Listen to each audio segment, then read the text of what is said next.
Bonsoir à tous. Alors ce soir, je voudrais vous parler du CAQES, ou contrat d'amélioration de la qualité dans les établissements de soins. Qu'est-ce que c'est que ce truc? Alors ce truc, c'est quelque chose d'extrêmement dangereux pour la profession parce que cela s'attaque directement et définitivement, j'ai envie de le dire, à l'indépendance des pratiques et de prescriptions des médecins au sein des établissements, qu'ils soient établissements de soins privés ou établissements de soins public.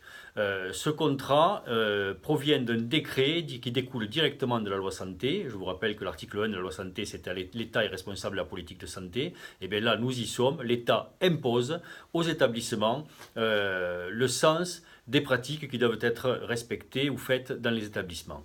Dans ces contrats, il y a des indicateurs et des cibles. Ces indicateurs et ces cibles, au départ, vont permettre aux ARS d'avoir un état des lieux de la prescription ou des pratiques au sein des établissements. Et ensuite, bien évidemment, chacun des indicateurs permettra de cibler des pratiques, de les encadrer et donc d'avoir une cible par exemple sur les antibiotiques, une cible sur les prescriptions de médicaments généricables, etc., etc. Alors certes on pourrait se dire mais il y a des avantages puisqu'on met en œuvre le respect de bonnes pratiques. D'abord je rappelle que les recommandations n'ont pas force de loi, première chose.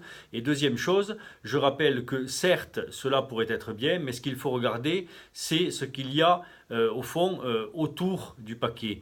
Qu'est-ce que cela veut dire? Cela veut dire que dès l'instant où la direction est prisonnière de ce contrat, que si elle n'atteint pas ses cibles, elle va être pénalisée, la direction va chercher à influer sur la pratique du médecin pour qu'il rentre dans le cadre des indicateurs et des cibles définies. Ça veut dire quoi? Ça veut dire qu'au sein des établissements de soins, les médecins perdent toute indépendance de pratique et de prescription. C'est extrêmement grave parce que ce contrat-là, qui encore une fois provient d'un décret-loi, institutionnalise le fait que les médecins n'ont plus d'indépendance de pratique.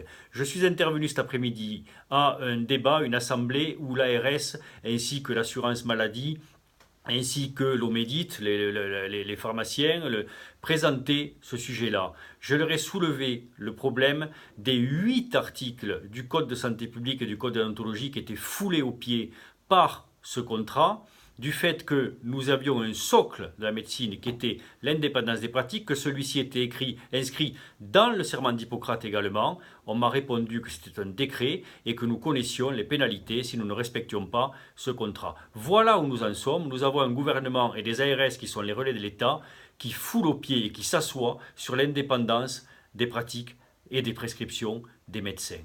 Quand on sait que certains très haut placés dans les associations de patients disent que la liberté de prescription est un vrai danger, la liberté de prescription pour les médecins, nous avons énormément de soucis à nous faire. Je demande à ce que les syndicats de médecins, nous sommes un syndicat, et les autres syndicats se saisissent de ce problème. Nous ne devons pas, nous médecins, accepter que ces contrats soient mis en place dans nos établissements, ou alors nous accepterons de perdre toute indépendance, et celle-ci, cette perte sera définitive. Merci.